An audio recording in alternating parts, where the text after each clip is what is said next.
And welcome back. You're still watching Citizen Extra with me, Fred Indimuli. This is the Ballot 2017 edition where we continue covering and discussing issues surrounding the just concluded elections. One of them is the salaries of MPs. And of course, with this new term, the 12th Parliament, they're set to receive much less than those who served in the 11th Parliament received.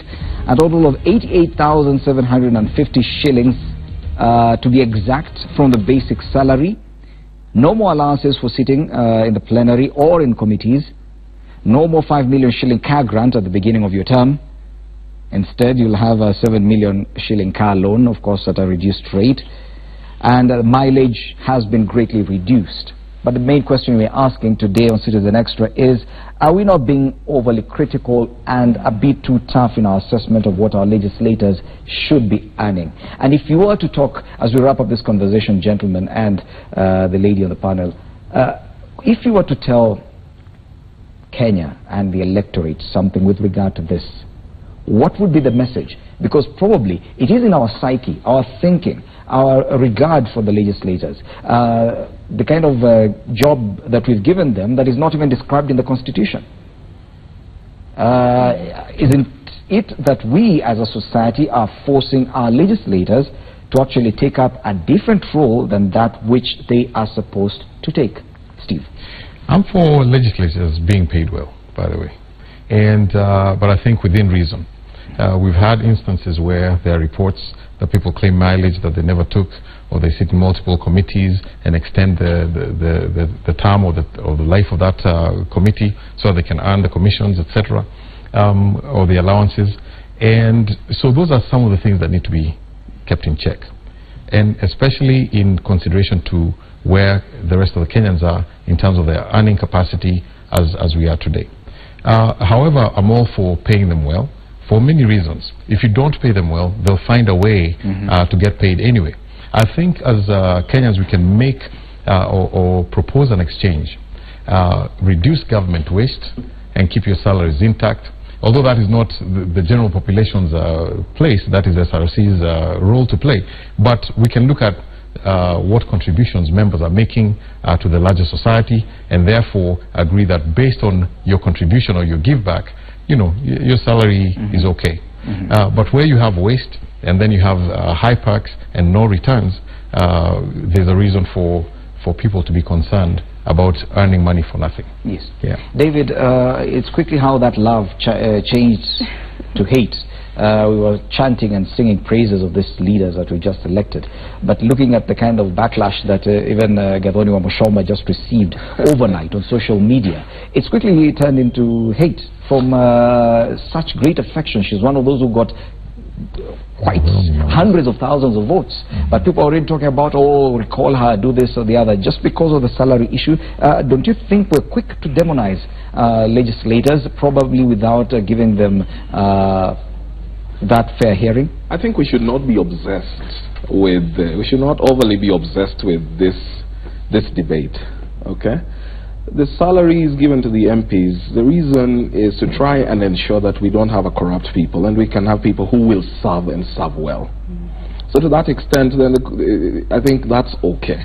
And as I said, what we are saving is paltry. It's near zero, really, compared to other things. So what my suggestion is, one, we have to understand we are overrepresented. It's time we try to look at fixing some of those things.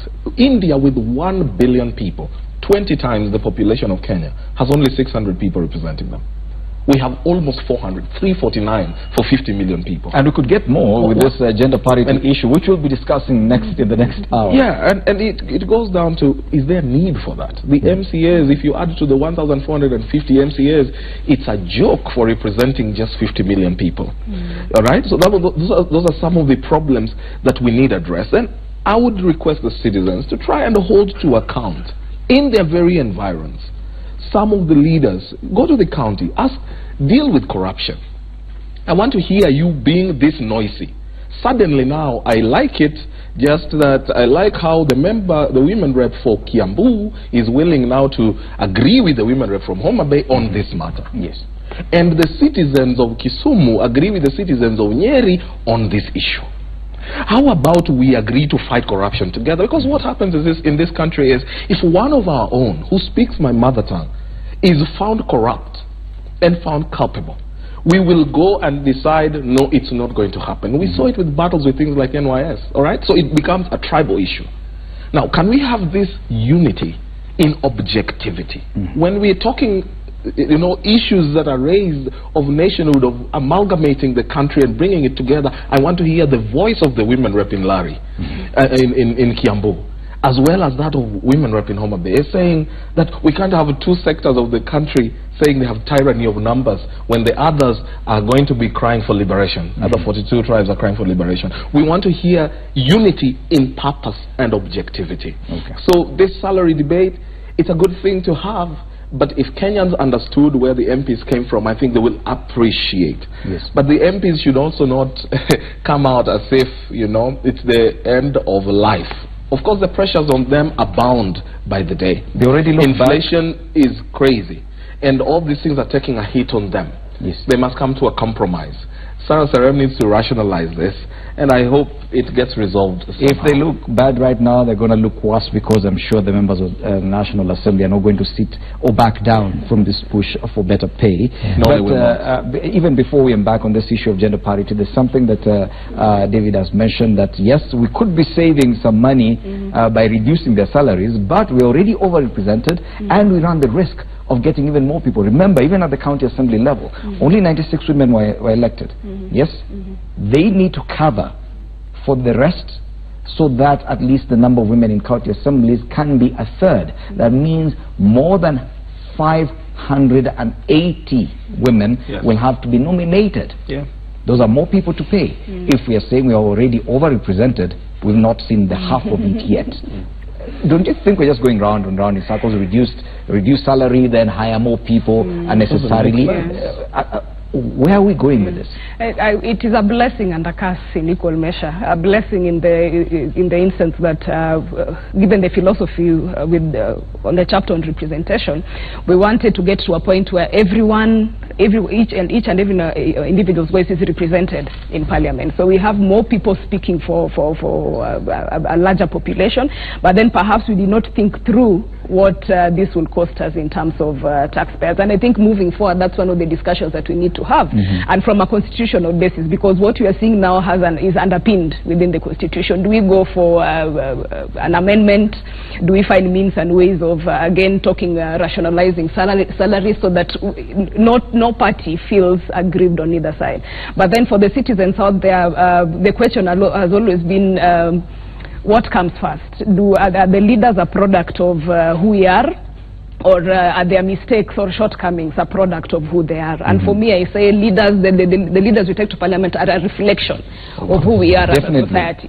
So all these things we've been discussing, all these things we have been discussing, you see there's a ripple effect, a cycle of some sort, where what I put in is what I bring out. If I'm expecting a leader to do certain things for me and expecting money, then I'm investing in something. And when you invest, there are particular returns that you must get. So it's moving forward, it's rethinking this whole thing. Change is going to be very painful from both ends, but it is change that must take place if we are to get to the bigger vision that Plus, of course, some of these barriers we put on ourselves, including the gender parity issue that we're struggling with.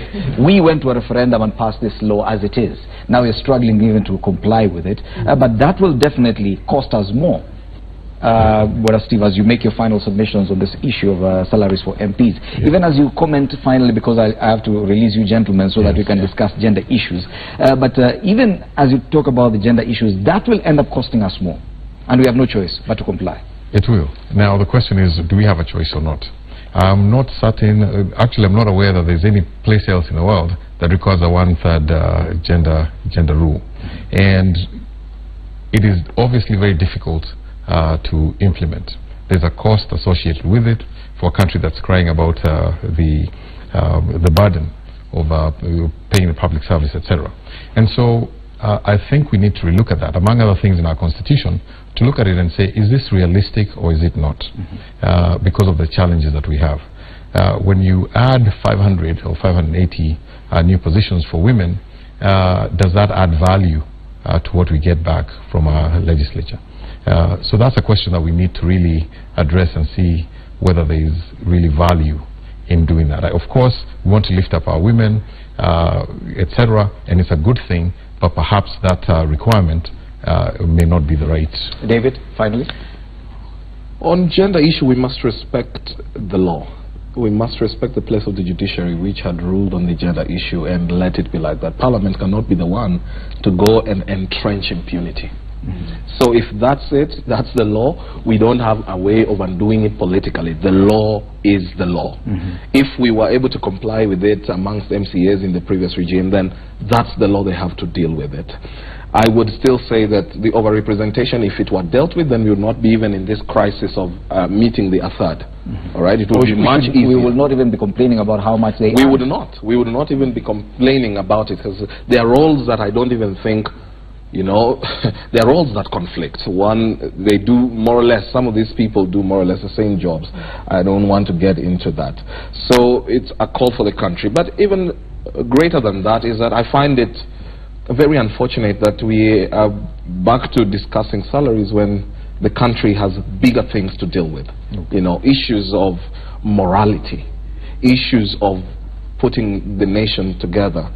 If we are this zealous about things like salaries, but I don't hear our voices when we want to talk about critical things that are the foundation of our nation, you know, like giving a chance, a free chance for all, and ensuring we collapse the country into one thing, like dealing with corruption viciously, then we have a problem. Okay.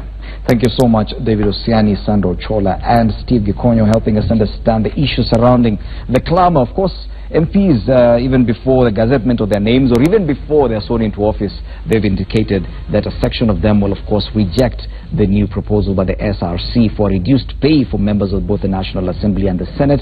How that will pan out, we can only wait and see. Let's now take another break. Thank you so much, gentlemen. Next hour, we'll discuss the issue of gender parity. That's another headache for the National Assembly and the Senate.